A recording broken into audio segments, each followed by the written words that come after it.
Awesome. So welcome, Thank you. Nikolai, to our Deep Horizon Future Horizon Deep Tech Summit. The company is named Futuro Perfecto. That's why. Yeah. Convention here in Madrid. Almost on the floor of the convention. We have invited you here because you're actually part of the competition for this year's fundraising, something like this that you The can pitching win. competition. Yeah, the pitching competition. Yeah, then go win some money for this and a grant.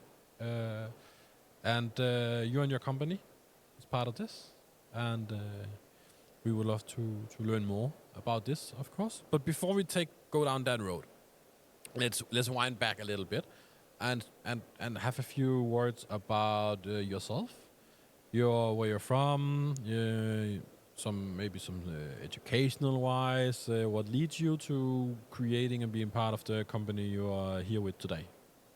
Yeah, sure. So my name is Nikolai Lavrov. I was born and I grew up in Brussels, but neither of my parents are Belgian. Actually, my mother is Irish and my dad is French. So I've always been speaking English and French since I was born. And the only language I actually learned as an adult is Spanish. So now I live in Madrid, and that's also been a couple of years in the making. I studied physics in my bachelor's and then also in my master's. And that master's included an Erasmus here at the Complutense, where I improved my Spanish and then also learned to love the city because it's a really nice city. Yeah. And so then I found another job here working in quantum physics. Well, actually, I'm doing the business side of a quantum technology company, which for me is very nice because I've always had an interest in both, but I decided not to pursue business studies because I thought that first I should do physics and then maybe think about business. It's easier to go down the physics route first and then the business route than to do the opposite. Although, I know some people have done that as well, but so that led me to look for work in quantum technologies. And here in Spain, there's quite a good ecosystem. And in Madrid, there's this startup that I'm working for now that's making quantum hardware, specifically single-photon sources that have a lot of applications. And it's at the base of the supply chain. Yeah. So yeah. And that leads you to the company you're here with now. So what before we go full introduction on the company, what drives you? What story is behind you leading up to funding or starting this company? So I have to say I'm not a founder. No, you're not a founder. I'm not a founder. Okay. I'm one of, we're a small company, so I'm one of the first employees. Yeah. I've been working at the company for a year and a half now. Yeah. And so I've got to know it pretty well, both the technology side, because, the good thing is that since I am a physicist, I can get quite into the details of the technology side, and then also try to translate it into something that's not a quantum physics to most people, that can actually be digested. So you translate between the geeky language and the normal language. Yeah, that's really what I try to do. It really depends on the audience. Yeah, of course. Because, I think you asked me what drives me, why do I find it interesting? First of all, I'm a physicist, so I've always found that interesting, how things work. Actually, you find quantum mechanics quite dissatisfying because you have to accept that you just don't know certain things. Yes. And you have to move on from there and build up. But that's fine. I got over that. And then it's just really interesting to know how you could actually use something as theoretical as quantum to actually do some useful things and actually make devices that are real, because at university, maybe I did some experiments. I mean, you do a lot of theory, you learn the mathematics, but to think that there's actually, actual devices that do this is really exciting. And then to think that when you work for a startup that's maybe in low TRL, you get to participate in different research projects, and a lot of them will be to put, and also because we have a hardware, so we're below in the stack, we can put our technology in many different ways. And so that way you also learn about different applications. That's what's most interesting to me. Amazing. So let's introduce the company you're here with today. Yeah. So I work for G20. We're a quantum technology company, but specifically a quantum hardware company. And my company has the goal to be the first in mass producing plug-and-play quantum light sources. All right. Yeah, and so a quantum light source, for the unknown, sounds like a light source that is both on and off at the same time. Well, That's good that you mentioned it because now, yeah, I've never heard that before. But it's not exactly that. It's not exactly that. It's more, well, if you think about an actual bulb or even an LED in your TV, when you turn it on, photons are the base of light. When you turn on an LED, a lot of photons reach your eyes. I mean, don't quote me, but billions and gazillions. We have a device that you flick a switch, one photon comes out. And that's really not trivial to do. And if you have one photon, then you can make that photon dead and alive in terms of Schrodinger's cat. But it's not that we both emit and do not emit. We emit a photon, and that photon can then be coded with quantum information. Like Schrodinger's cat is dead and alive, and when you open the box, suddenly he becomes one or the other. Yeah. Amazing. So let's. I want to dwell because I want more people to understand this area that you're working in. So what's the point in having a quantum photon emitting out from a light source? Well, these are the applications of quantum, which are emerging. They're usually in computing, communications, and sensing. So just start with the last one there, sensing. Single photons can allow you to reach the ultimate limit in precision. So really, according to our theories, you're not going to be able to measure any more precise than that. And that, well, yeah, it has a lot of different applications in many different sensing opportunities. And then there's even talk of, say, connecting different sensors in a quantum network. So could you apply this to what we might be called then a quantum fiber optic cable? Or sender, receiver, that you will actually be fiber optic cables run on, light off, basically. But with the quantum lightning, you will be able to basically double the data in the source.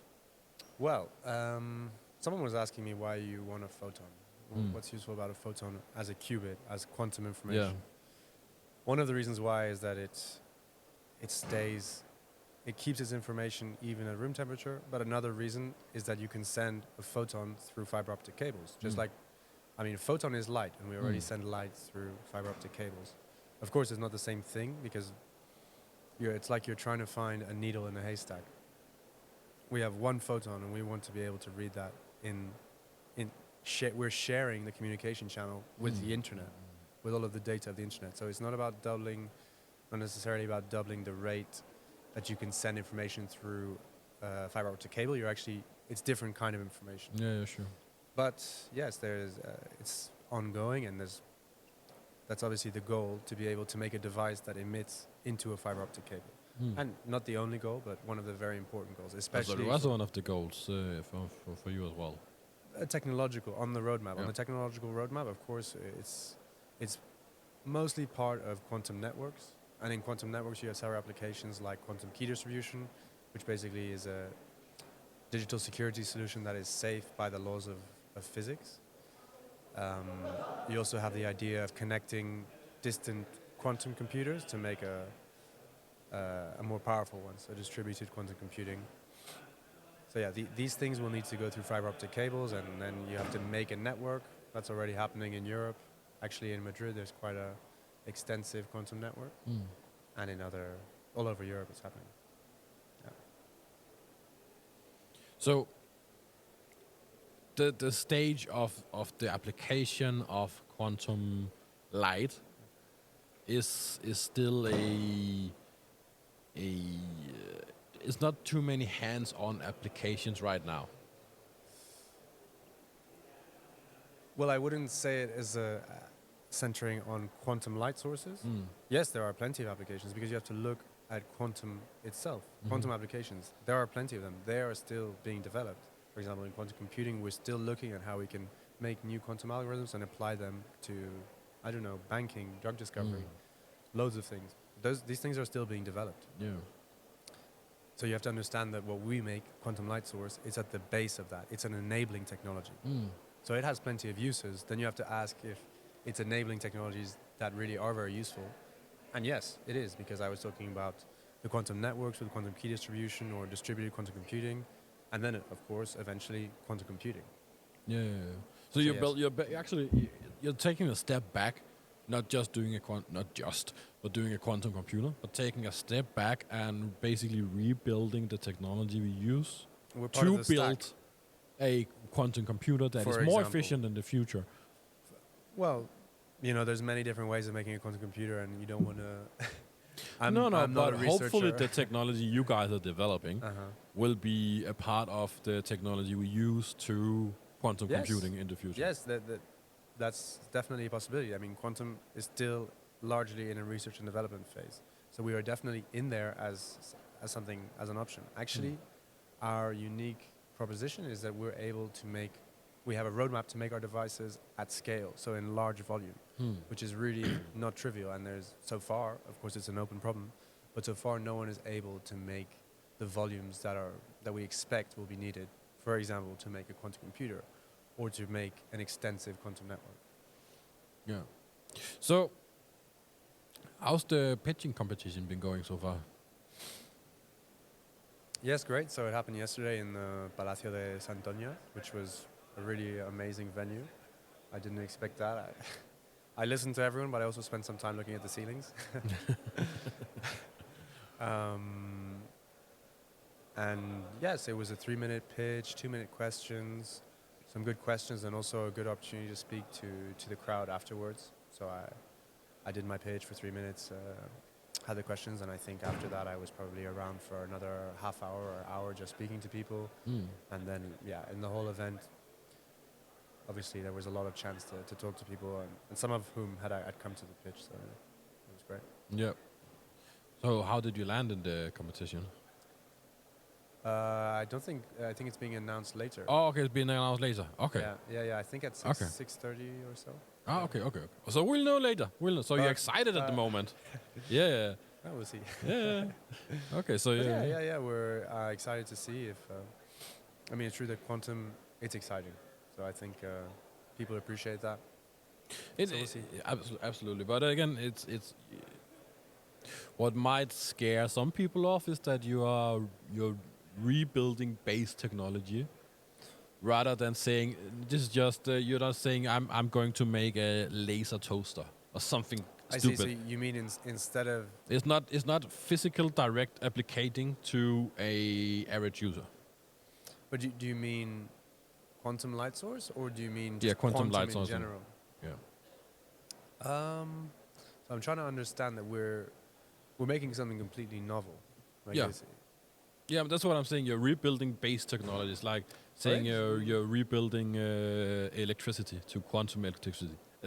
It's a stupid example, but you're like inventing new cables or inventing new means of transportation of data to be used I mean, we were something like in an application later. Quantum LED. I mean, it's like something you Yeah. turn on and But it's a single photon comes the out. technology is amazing. Absolutely. Absolutely, and it's completely novel. Do we replace technologies? In some cases, yes, we would replace them. So in some areas in quantum, you can use a laser, but it's not a true single photon source. So from our point of view, our technology is unique. I mean, there are 3 or 4 companies that we know of that make similar technology with different focuses. But yeah, are we replacing other technology?